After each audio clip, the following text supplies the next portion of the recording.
All right, everybody, this is Russ Gaines with the Musician Network. I'm actually here with Andrew Barta at the Tech 21 booth at NAMM 2017. They have just released at this show a brand new Geddy Lee signature preamp. And I'm sure a lot of you out there are huge fans of Rush, and this has been a product that I was amazed to hear that they were releasing at this show. And I'm going to let Andrew talk a little bit how it came together with Geddy and what kind of input he gave. Hi everybody, this is Andrew Bart from Tech 21.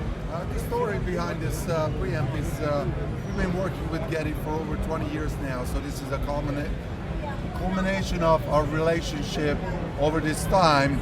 He's been using different preamps from us until he settled on the RPM, and he was using other DIs and preamps parallel with that into the FOH sound, and they had particular requests. For example, they would like to have two inputs because he has a dual wireless with two basses. So normally in a live show, he's going to go in from the back with the dual wireless. However, in the studio, when you plug in on the front, you just override that and you directly plugged in. Then we have a section that creates the crunch sound that rides on the top of the sound. Then on the second section we have the bottom end, we call it the deep DI, that gives you the sum of the sound, the real bottom end. And when you mix it together, that's when you get his signature sound. Of course, you also have to have his bass, which we have here from Fender, and his fingers, that he used in a very special way and very good attack. He uses his nails, he never uses picks, and it creates a certain sound that it works all together in this setup. He goes direct into an in-ear monitor and also into the PA. And what's very important to understand is that your in-ear monitor is going to be different than what you want to hear through the PA.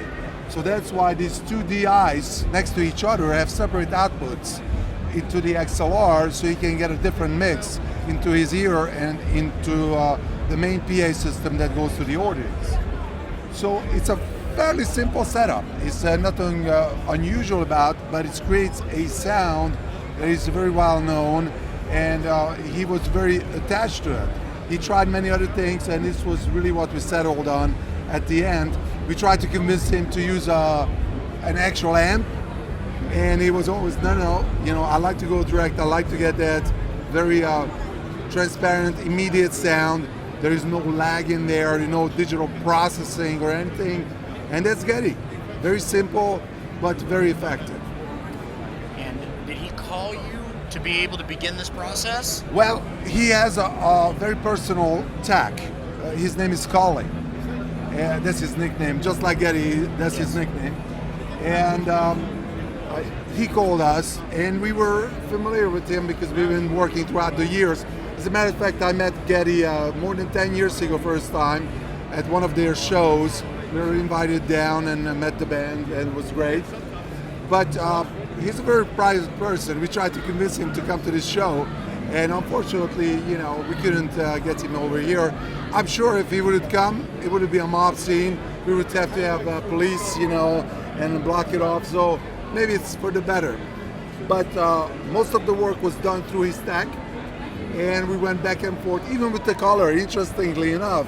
He wanted to get the surfing green color, and the first try was a little bit deeper, and they just didn't like it. But the second one worked out, and that's the final color. And we sent it up to Canada. We got the approval. They played through the unit, so we're ready to go now.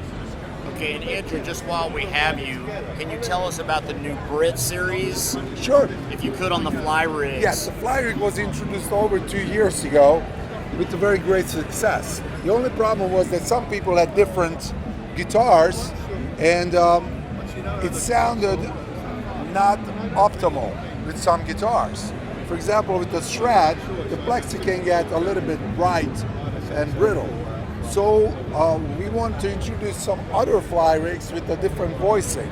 The British is more like your later Marshalls, like a metal face, and the California is more like a boogie style sound, so it's thicker in the mid-range.